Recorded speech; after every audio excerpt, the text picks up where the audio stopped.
sometimes when I engage with people, I know exactly what I'm doing and what the topic is, and I'm talking to them about very particular prompt questions and things. This is different. I don't know exactly what the show is going to be, and even after all these conversations, I may shift the show to being about something completely different. I'm sort of like working through the process right now. But I do know that I just simply want to be engaged with people. Sometimes, things come from me simply by I'm able to learn more about myself and sort of open up ideas for myself by engaging with other people and, hearing about their lives. Again, in the context of like race and gender, but also just, letting the conversations go to simply being about who this person is.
I just met with a Black woman in a coffee shop, Hilltop Coffee Shop in Inglewood, and she talked to me about how much that space meant to her, and and just like the conversation that we had, and just like the connection, even in this brief, short amount of time that we had, and just like that's the work itself too. That itself is art. I'm excited for y'all to see the shit. I'm excited for me to see the shit because I still don't know exactly what it's gonna be, but I do know that I'm on the right track and it feels really, really good.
I know I just have to, and I just have to, but have a connection to myself and always stay grounded. I feel like I'm just always, I feel like a lot of the times, I feel like I'm like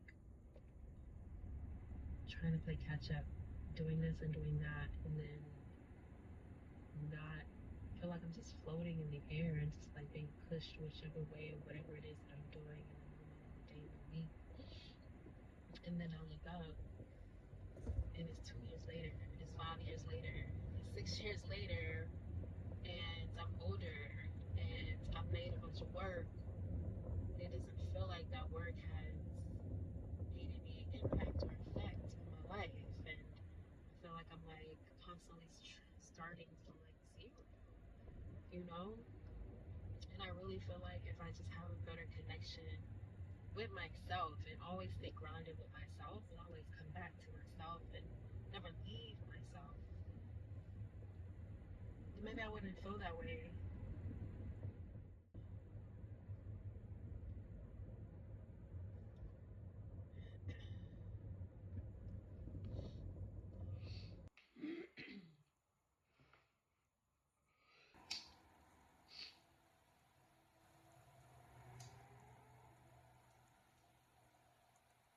But I'm just thinking about these conversations that I'm having with women and how I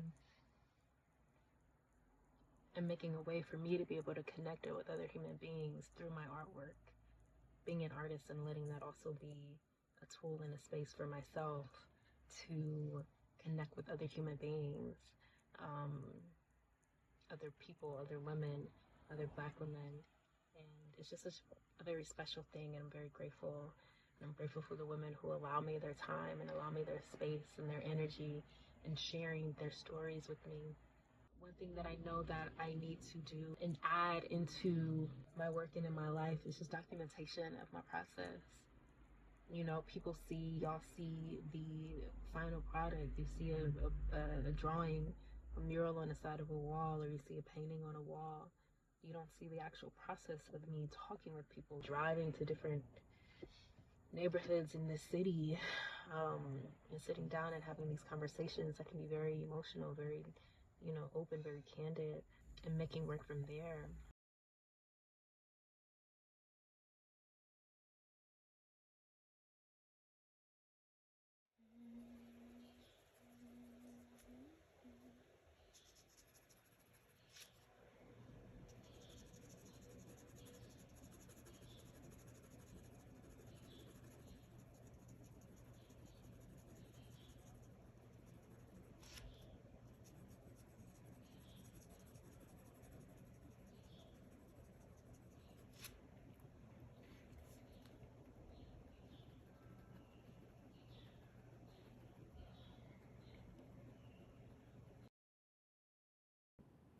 My drawings are done on small drawing paper, about 9, about 12 inches. I use graphite. From all of the women that I interviewed, about 20, I selected 9 to draw. I chose them based on what I learned from them in the conversations, how well the reference photographs turned out, and how I imagined their portrait would fit within the larger design. Here I end up with Maya, Ferris, Ashley and Emma, Leticia, Q, Carrie, Alea, and Jehan. Some are born and raised in LA, Inglewood, and Compton, and others are transplants from other cities. While the drawings are small, the walls of CAAM are about 30 feet high. I knew that I would use as much of the wall space as possible, wanting these figures and trees to soar inside the building. I've been a mural artist for years, and so large scale is not intimidating for me. I actually prefer it. But that means that while the drawings are small and I'm designing the mural on my laptop, I have to keep in mind that this will be enlarged 30 times its actual size. So I have to be accurate in my work because any mistakes will be very visible. I also have to be intentional with each little piece, each little inch means something.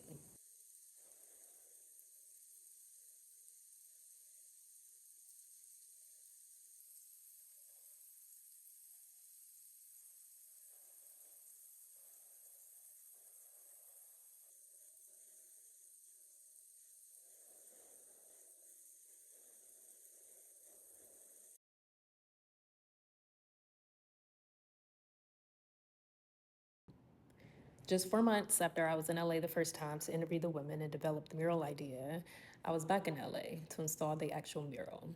We had a team of people and got it done in about under 2 weeks. This is the largest wheat pasted mural that I have done indoors to date, and I believe it's the largest that's been done in an institution like this. It's a medium that at this point I'd like to say I'm an expert in, and this project just showed me the continued possibilities for this type of material.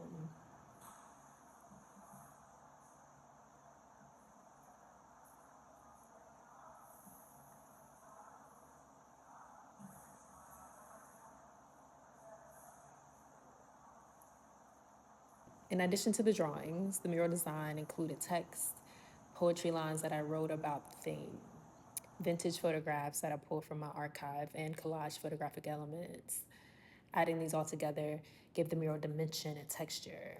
And I want people to feel like they are discovering something new each time they come to the museum.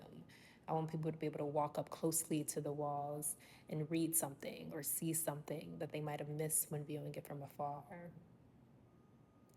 I also added drawn vines to the windows, an extra element to enhance the immersive feel of the atrium being an outdoor natural environment.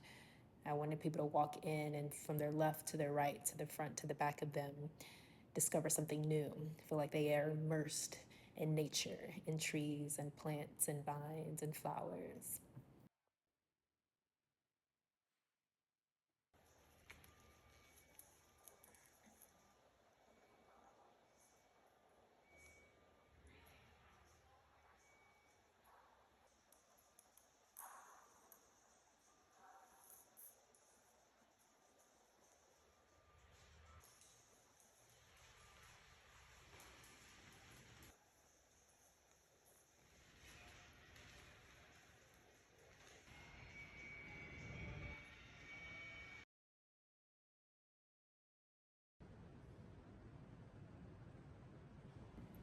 After the show officially opened, we get to see the women I met just a few months ago now placed large scale.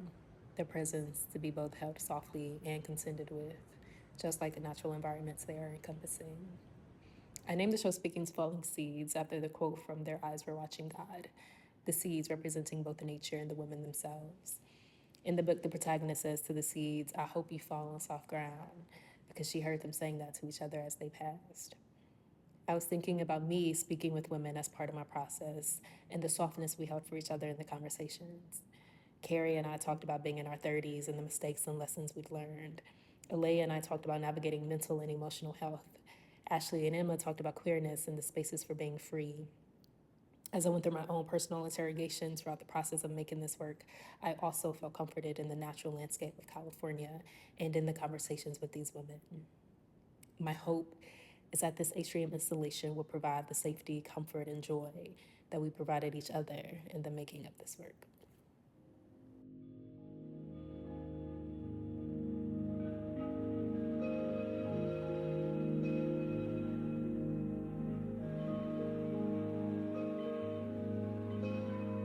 Voice in